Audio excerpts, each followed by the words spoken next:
Сәлеметсің бе балақай, мен бастауыш сынып мұғалімі Сатенова Айдана. Қазір бізде дүниетану сабағы. Бүгінгі сабағымыздың тақырыбы адам өміріне ауа райының әсері. Бүгінгі сабақта ауа райының адам өмірі мен шаруашылық іс-әрекетіне оң және кері әсерін талдай аласың. Және де ауа райының болжамы, синоптик дегеніміз кім, және ауа райының оң және кері әсері туралы ұғымдармен таныс боласың. Ендеше сабағымызды бастайық. Балақай, қазір сен мұрныңды қысып, біраз уақытқа дейін демалмай тұрсаң, саған не жетіспей тұрады? Әрине, ауа жетіспейді. Ауасыз біз өмір сүре алмаймыз. Олай болса, ауаның белгілі бір уақыттағы, белгілі бір жердегі жай-күйі қалай аталады? Дұрыс айтасыңдар, ауа райы деп аталады.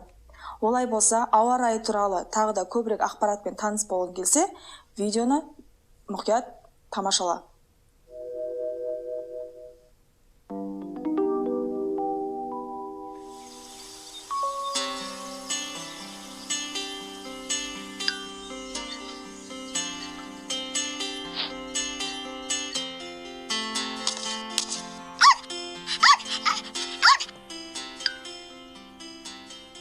Аға, үйге көбелектер кіріп кетіпті. Вики! Тиме! Біздің Викимен ойнағылары кеп кіріп кеткен шығар? Жарайды, ұнаса ойнай берсін. Алматыда аздаған жел тұрады. Күн бұлттанып, жауын-шашын болады. Ауаның температурасы күндіз 18-20, түнде 10-12 градус жылы болады.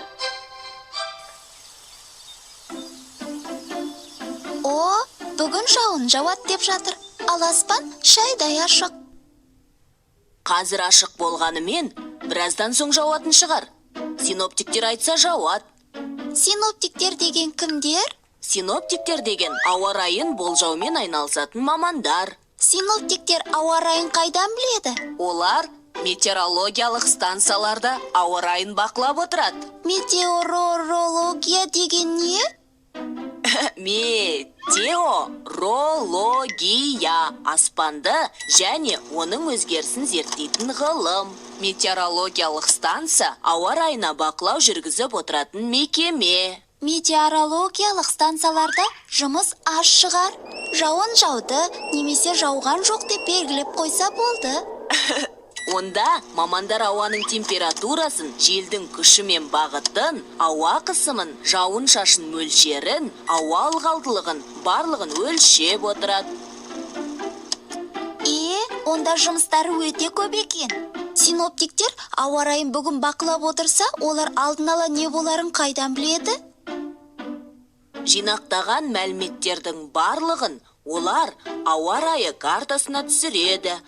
Бір тәулікте осындай карталардың 4-еуі жасалады. Сол карталарды салыстыру арқылы салқын немесе жылы ауаның желдің қай бағытта қандай жылдамдықпен қозғалып бара жатқанын, олардан қандай температураны күтуге болатынын, жауын-шашынның болу ықтималдылығын анықтайды. Яғни, алдағы тәуліктегі ауа райына болжам жасалады. Синоптиктердің жұмысы өте маңызды екен. Синоптиктер жұмысы ең алдымен ұшқыштарға, теңізшілерге, ауыл шаруашылығы еңбеккерлеріне, көлік жүргізушілеріне көмегін тигізеді. Ауа райын болжап беретін синоптиктердің еңбектеріне рахмет. Айтпақшы, кейбір жануарлар мен жәндіктер де ауа райының құбылуын болжай алатын сезімтал келеді. Енді түсінікті. Жауын жауатынын сезіп, үйге тығылған екен. Қандай ақылды жәндіктер, өздері нағыз синоптиктер сияқты. Міне, тағы бір синоптик ұшып келді. Жарайсың балақай, видеоны енді қаншалықты зейін қойып тыңдағаныңды тексеру үшін менімен бірге тест жұмысын орындаймыз. Бірінші сұрақ, фильм қандай тақырыпқа арналған? Дұрыс айтасыздар. Ауа райы туралы. Келесі сұрақ. Ауа райын болжаумен айналысатын мамандарды кім дейміз? Дұрыс жауап синоптиктер. Келесі сұрақ. Метеорология дегеніміз аспан мен оның өзгерісін зерттейтін ғылым ба, әлде ауа райын болжайтын мамандар ма? Дұрыс жауабы аспан мен оның өзгерісін зерттейтін ғылым. Келесі сұрақ. Метеорологиялық станцияда ауа райы картасы неше үлгісі жасалатынын көрсетіңіз. Дұрыс жауабы 4. Керемет. Келесі сұрақ. Метеорологиялық станция дегеніміз не? Дұрыс жауабы ауа райына бақылау жүргізетін мекеме. Бәрекелді. Келесі сұрағымыз, метеорологиялық станцияда жасалмайтын жұмыс түрін көрсетіңіз. Дұрыс жауабы өсімдіктердің өсуін бақылайды. Бұл станцияда жұмыс жасалмайтын түрі. Келесі сұрақ, синоптиктер жинақталған мәліметтерді не істейтінін көрсетіңіз. Дұрыс жауабы ауа райын картаға түсіріп, болжам жасайды. Бәрекелді. Келесі сұрағымыз, синоптиктердің жұмысына аса мұқтаж маман иесі. Қайсы? Әрине ол ұшқыш. Келесі сұрағымыз, ауа райы өзгерісін алдын ала сезетін не екенін көрсетіңіз. Дұрыс жауабы жануарлар екен. Келесі сұрағымыз, жер серіктері метеорологиялық станцияларға қандай мәліметтер жіберетінін көрсетіңіз. Дұрыс жауабы жер бетіндегі бұлтты алқаптардың фотосуретін бізге жібереді екен. Тексеріп көрейік. Бәрекелді балалар, сіздер де менімен бірге барлық сұрақтарға дұрыс жауап бердіңіздер деген ойдамын. Жарайсыздар балалар, сонымен сіздер ауа райы туралы біраз ақпараттармен таныс болдыңыздар деп ойлаймын. Ендеше осы ауа райын болжау бізге не үшін қажет? Осы сұраққа жауапты бірге ізденейік. Бірінші зерттеуді неден бастаймыз? Ең әуелі балалар, біз ауа райының әр мезгілде әртүрлі болатынын есте сақтауымыз керек. Мысалға, қыс мезгілінде күн қарлы, боранды, аяз, үскірік болады екен. Ал көктем мезгілінде жылы, қазір бізде көктем мезгілі, күн жылы, кей кездері жаңбырлы, желді, ашық болады. Ал жаз мезгілінде қандай болады? Жаз мезгілінде күн ыстық, қапырық, кей күндері жаңбырлы күндерде болып тұрады. Ал күз мезгілінде ауа райы қандай болады? Күз мезгілінде күн салқын, суық, жаңбырлы, кейде қатты нөсер де жауы мүмкін, тұманды күндерде болып тұрады екен. Мұны есте сақтаңыздар. Енді екіншіден біз осы ауа райының шартты белгілерінде бірге таныс болуымыз керек екен. Енді келесі тапсырманы бірге орындайық. Ал енді шартты белгілермен сәйкестендірейік. Бірінші найзағай. Найзағайдың шартты белгісі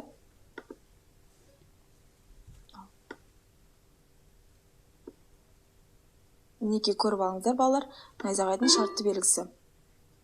Келесі қар. Қардың шартты белгісі. Келесі бұлтты. Бұлтты күннің шартты белгісі.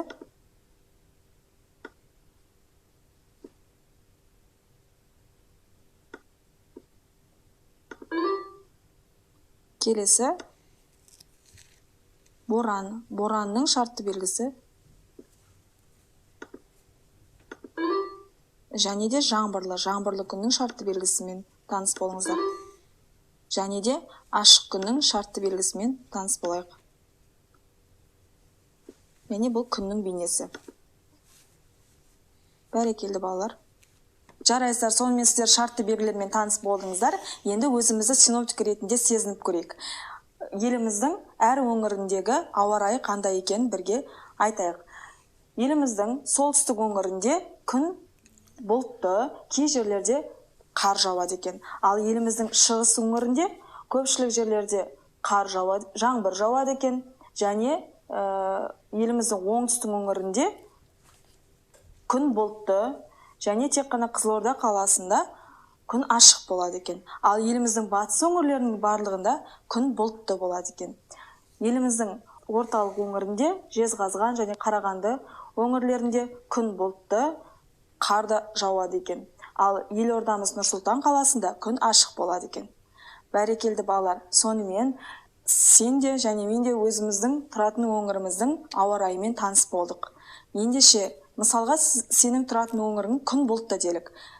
Дәл қазіргі жағдайда сен не істейсің? Далаға шығар алдында күн бұлтты болғанын білгендіктен жылы киінесің, бәлкім қолыңа қолшатыр алуың да мүмкін. Сонда біздің бүгінгі қойған сұрағымыздың жауабын таптық деп ойлаймын.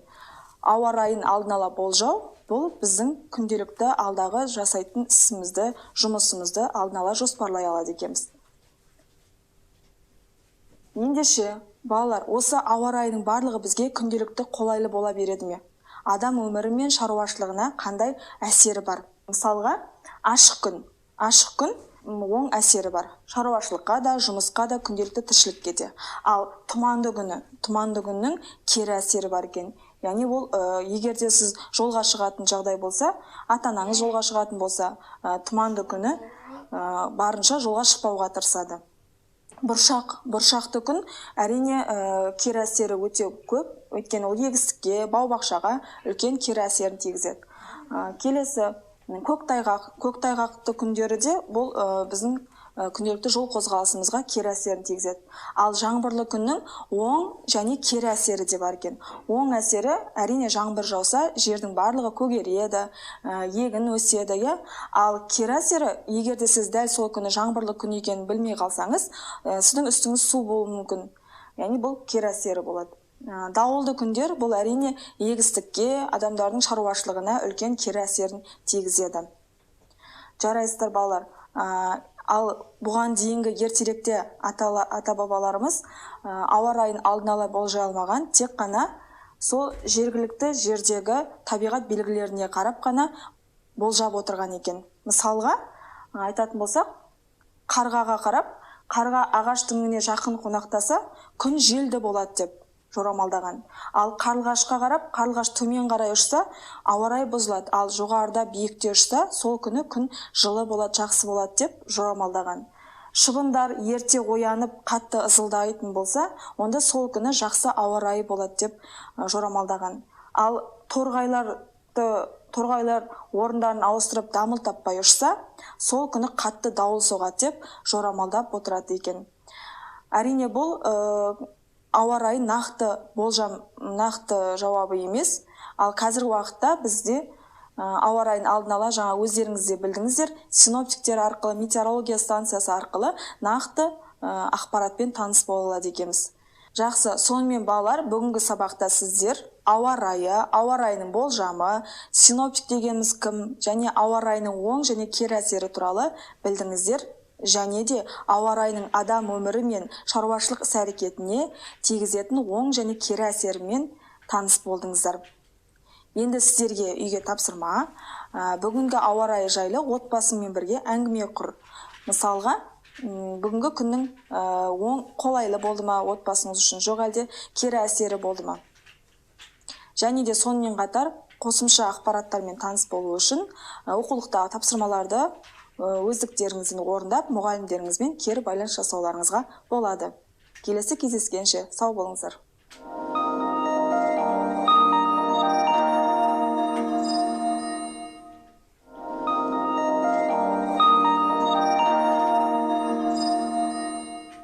Саламатсыздар ма? Менің кішкентай ғана сүйікті шәкірттерім.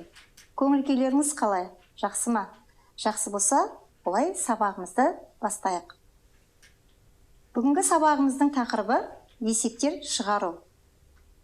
Сабағымыздың мақсаты сенің меңгеретінің есептерді талдап, оларды шығару. Және өрнектердің мәнін табу, әріпті және санды өрнектерді салыстыруды үйренесің. Енді біздің кейіпкеріміз Сырым мен Алия екеуі Қазақстанымыздың бірнеше жерлеріне саяхатқа барып қайтты. Ал енді балалар, Сырым мен Алияның қандай қалаларда болғанын анықтай отырып, мына жерде берілген өрнектерді орындайық. Бірінші бағандағы Сырымның барған жерлеріне, қандай жерлерге барғандарын анықтай аламыз өрнектердің мәнін таба отырып. Ал екінші бағанда Алияның қандай жерлерге барып қайтқанын анықтай аламыз. Ол үшін барлығымыз бірге отырып, қосылып, осы өрнектердің мәнін табайық. Бірінші бағанда Сырымның барған жерін өрнегінің есебін шығарайық. 21 қосылған 14 қосылған 29. 21 мен 14-тің қосындысы 35-ке тең. 35-ке 29-ды қосқанда қанша болады балалар? Бәрекелді балалар, 64 болады. Яғни Сырым Қызылорда қаласына барып қайтқан екен. Ал енді екінші өрнекті шығарайық. 3 пен 9-ның көбейтіндісі 27-ге тең. 18 пен 6-ны бөлгенде бөліндінің мәні 3-ке тең. 27-ден 3-ті азайтқанда айырманың мәні қанша болады балалар? Бәрекелді балалар, жарайсыздар. 24 болады екен. 24 санымыз Алматы қаласына барып қайтқан екен. Ал енді үшінші өрнегімізге қарайық. 4 пен 8-дің көбейтіндісі 32-ге тең. 2 мен 9-ның көбейтіндісі 18-ге тең. Ал енді 32 мен 18-дің қосындысы нешеге тең болады балалар? Бәрекелді балалар, 50 саны шығады. 50 санымыз Нұрсұлтан қаласына барып қайтқан екен. Жарайсыздар балалар. Ал енді Алияның өрнегін орындап көрейік. Ол қандай қалаларда болған екен? 9 көбейтілген 5, азайту жақшаны ашамыз, 30 қосылған 9 жақшаны жабамыз. 30-ға 9-ды қосқанда 39, 9 бен 5-тің көбейтіндісі 45-ке тең болады. 45-тен 39-ды азайтқанда айырманың мәні нешеге тең болады екен балалар? Жарайсыздар, 6 саны шықты. 6 санымыз Семей қаласына барып қайтқан екен. Ал енді екінші өрнекке қараймыз. 21 бөлінген 7 қосылған 12 бөлінген 3. 21 мен 7-ның бөліндісі қаншаға тең балалар? 3-ке тең. Жарайсыз. 12 мен 3-тің бөліндісі қаншаға тең екен балалар? Бәрекелді, 4-ке тең. Ал енді 3-ке 4-ті қосқанда қосындының мәні қаншаға тең болады? Бәрекелді, 7-ге тең болады екен. 7 санымыз Тараз қаласына барып қайтқан екен. Ал енді соңғы өрнекті шығарайық бәріміз бірге қосылып. Бұл жерде ең бірінші амалды, қайсы амалды орындаймыз балалар? Дұрыс айтасыздар. Жақшаның ішіндегі амалды орындаймыз. 2-ге 5-ті көбейткенде көбейтіндінің мәні 10-ға тең болады. 10-ды 4-ке көбейтеміз, сол жақтағы санға көбейткенде 40 болады. 40-қа 30-ды қосқанда қанша болады балалар? Бәрекелді балалар, жарайсыңдар. 70 санымыз ол Қарағанды қаласы екен. Демек, барлық қалаларды қайда барып шыққандарын біз анықтадық. Балалардың қай қалада болғанын анықтадық балалар. Өте тамаша, жарайсыздар. Ал келесі тапсырмамыз. Енді бұл жерде есепті шығарамыз. Берілген тапсырмаға кері есептер құрастырып отырып, оларды шығарам. Және мұнда шарты мен сұлбасы бойынша есептер құрастырылған. Осы сұлба бойынша есептерді шығарамыз. Ең бірінші берілген мен оқимын. Сіздер мұқият тыңдап отырыңыздар. Пойызбен Алматыдан Өскеменге дейін жолға 24 сағат, ал Нұрсұлтаннан Қарағандыға дейін 4 сағат уақыт кетеді. Ал балалар, бұл есептің шартын құру үшін сұлбаға қараймыз. Мұнда сұрақ есе артық, және екіншісінде артық деген сұрақ, неше артық деген сұрақ қойылып тұр. Ал енді балалар бұл жердегі сұлбадағы сөздерді қоя отырып, сандарын қоя отырып, есептің шартын, шешуін, жауабын орындаймыз. Қане балалар, іске сәт.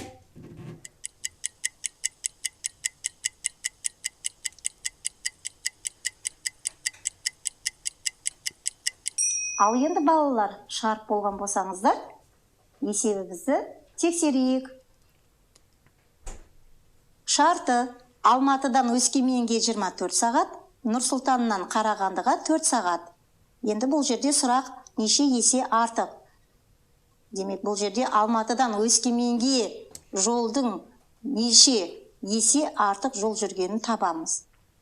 Шешуі 24-ті 4-ке бөлгенде қанша болады балалар? 6, дұрыс айтасыздар. Жауабы 6 сағат есе артық жол жүрген екен. Ал балалар, бұл жердегі сұрағымыз Алматыдан Өскеменге дейінгі жол Қарағандыға қарағанда неше сағат артық жол жүргенін табамыз. Шешуі 24 азайту 4. 24-тен азайтқанда 4-ті қанша болады балалар? Жақсы, дұрыс айтасыздар. 20 сағат екен. Жауабы Алматыдан Өскеменге дейінгі жол Қарағандыға қарағанда 20 сағат артық жол жүрген екен. Жарайсыздар балалар. Ал енді келесі тапсырмамызға өтейік. Есепте балалар барлығымыз білеміз, амалдардың орындалу ретін қолдана отырып, мына берілген өрнектерді орындайық. Ал іске сәт.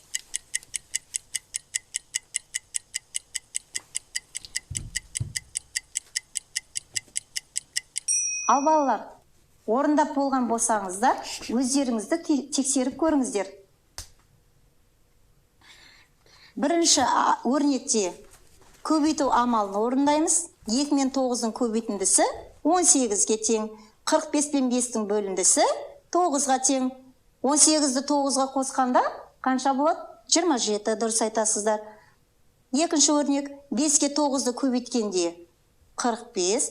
2 мен 4-дің көбейтіндісі 8. 45-тен 8-ді азайтқанда айырманың мәні 37-ге тең.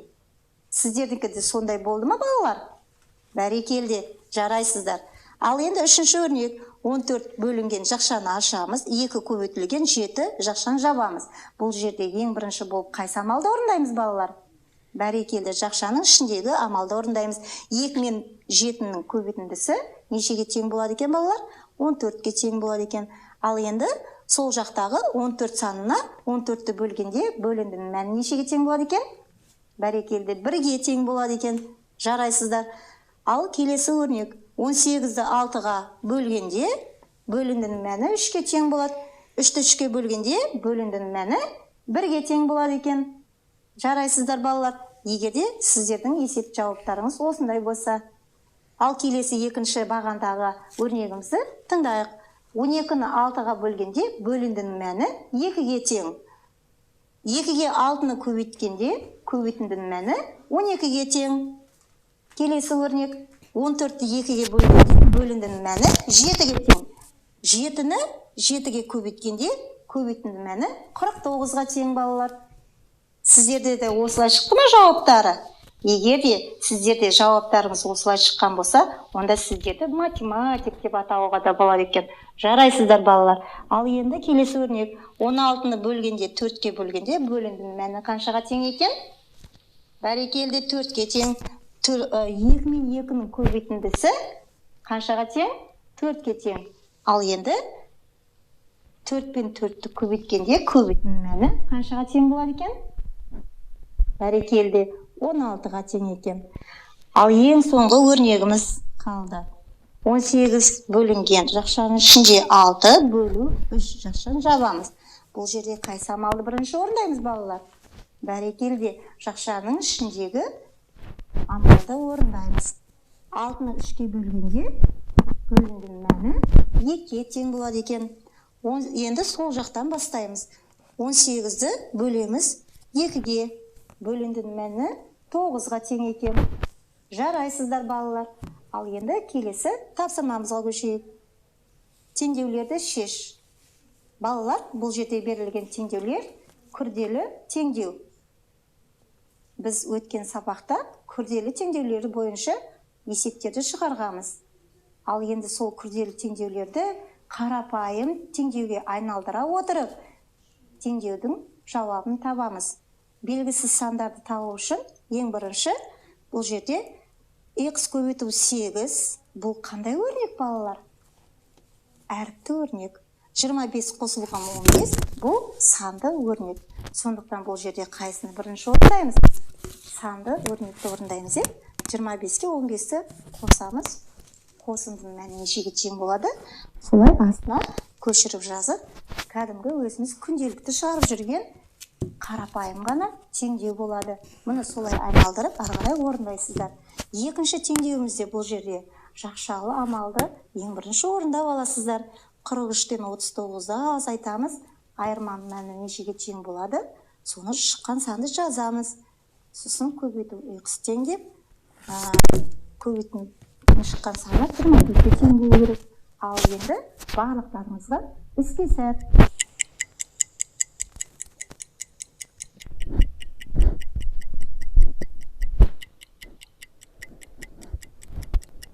Ал балалар, теңдеуді шешіп болған болсаңыздар, енді өздеріңізді тексеріп көріңіздер.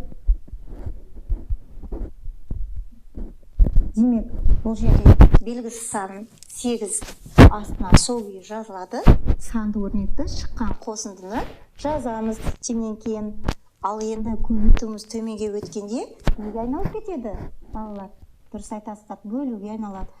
Демек, бұл жерде 40-ты 8-ге бөлгенде бөлімнің мәні нешеге тең болады екен? 5-ке тең екен. Белгісіз санды таптық па, балалар? Таптық. Белгісіз санымыз 5-ке тең екен. Ал енді оларды тексеріп көрейікші, балалар. Тексеру үшін түбірдің астына жазамыз.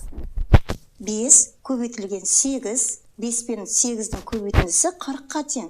25 қосылған 15, 40-қа тең. Демек, солдан оң жақтағы сандар екеуі 40-қа тең болып тұр екен. Бәрекелді балалар. Ал енді екінші теңдеуімізге қарайық. Бұл жерде 43-тен 39-ды азайтқанда айырманың мәні нешеге тең болды, балалар? 4-ке тең болды. Дұрыс айтасыздар. Ал енді біз күрделі теңдеуді жай теңдеуге айналдырып алдық. Енді біз ары қарай теңдеуді шығара аламыз. Ал белгісіз санды табу үшін 24-ті бөлеміз 4-ке. Бөлгенде бөліндінің мәні 6-ға тең болады. Белгісіз санымыз нешеге тең болды бұл жерде, балалар? Бәрекелді, дұрыс айтасыздар. Белгісіз санымыз x 6-ға тең болды. Ал енді тексеріп көрейік. Тексеру үшін түбірдің астына жазамыз. Жақшаның ішінде 43 азайту 39. Нешеге тең болды? Айырманың мәні 4-ке тең болды. Оны 6-ға көбейткенде көбейтіндінің мәні нешеге тең болды, балалар? 24-ке тең болды. Солдан оңға қарай екеуі де 24-ке тең болды. Ал балалар, осымен сабағымыз аяқталды. Келесі сабақта көріскенше сау болыңыздар. Hello, dear students. Welcome to our online school. Let's start our English lesson. The topic is weather. Let's start. Today we will revise some words from the last lesson and learn some new words. Listen and watch. Oh dear, it's raining. What can we do? I know. Listen. I am the sun. I'm yellow. People see me and they are happy. I am a cloud. I'm grey.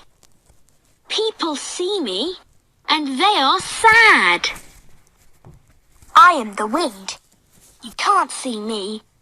Children can fly their kites when I'm there. I am the snow. I'm white. Children see me and they smile. They can play in the snow. I am the rain. I am the rain. I am the rain. I am wet. Well done, robot! Now, let's do an exercise. Match. Let's look at the pictures. Picture number 1. Picture number 2. Picture number 3. Picture number 4. And picture number 5. Now, let's listen and match. I am the sun. Sun. And you see a picture of a sun? Well done. Next. I am the snow. Snow. Great. I am the rain. Fantastic. I am the wind. Wind. Great. And the last one? I am a cloud. Cloud. Well done. Now, next exercise. Listen and watch. What's the weather like here? Yes, Lucy? It's sunny. Yes, Lucy. Well done. What's the weather like here? Yes, Alex? It's cloudy. Yes, well done, Alex. What's the weather like here? Yes, Kim? It's rainy. Yes, Kim, that's right. What's the weather like here? Yes, Sam? It's windy. That's right, Sam. Well done. And what's the weather like here today? Yes, children? It's sunny today. Yes, it's a beautiful sunny day today. Let's have our lesson in the playground. Hooray! And now another exercise. Listen and match. Number 1. What's the weather like today? It's windy. Can you see a picture of a windy day?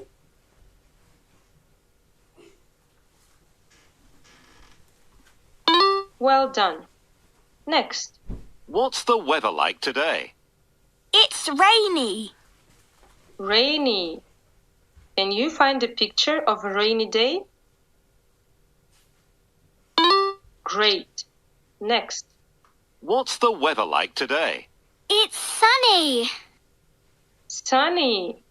Can you see a picture of a sun? Fantastic. And the last one. What's the weather like today? It's cloudy. Cloudy. Well done. Let's do one more exercise. Listen and choose. Number 1. It's a cloudy day today. Let's see. Is it a picture of a cloudy day? Yes? No. It's a picture of a sunny day. Number 2. It's a windy day today. Let's see. Windy day? Yes. Well done. Number 3. It's a rainy day today. Is it a picture of a rainy day? Exactly. And the last one. It's a sunny day today. Look, is it a picture of a sunny day? Yes? No, it's a picture of a cloudy day. Well done. Next exercise. Complete. Number 1. Look at the picture. What is the best word to complete? Cloudy. Well done. It's cloudy. Next one. Number 2. Rainy? No. It's snowy. Well done. Next. Look at the picture. Windy. Well done. It's windy. Next. Rainy. Great. And the last one. Sunny. Fantastic. Let's listen and complete the sentences. Is it cloudy today? Is it cloudy? No, it isn't. It's sunny. Well done. Next. Is it rainy today? Is it rainy? No, it's windy.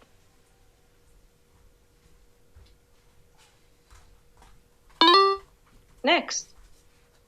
Is it sunny today? Look at the picture. Is it sunny? No, it isn't. It's rainy. Great. And the last one. Is it windy today? Is it windy on the picture? No, it isn't. It's cloudy. Good job. And to finish our lesson, let's watch the video. Oh no! Look at the weather. It's raining. I want to go to the beach today. What's the weather like this afternoon? Look at it. Rain, rain, rain. Shh! Listen. Here's the weather. Good morning. Here is the weather for today. This morning it's rainy and wet in the south. Huh? We can see that. Shh! Listen. In the east, it's very windy today. In the north, it's cold and cloudy. And in the west, it's sunny and hot. Huh? Sunny and hot in the west? They can go to the beach in the west. Shh! Listen. The rain in the south stops at lunchtime. The weather is sunny and hot all afternoon. Hooray! Sunny and hot all afternoon. We can go to the beach. Yes. Right. I'm ready. Let's go. This is the end of our lesson. Thank you. Goodbye.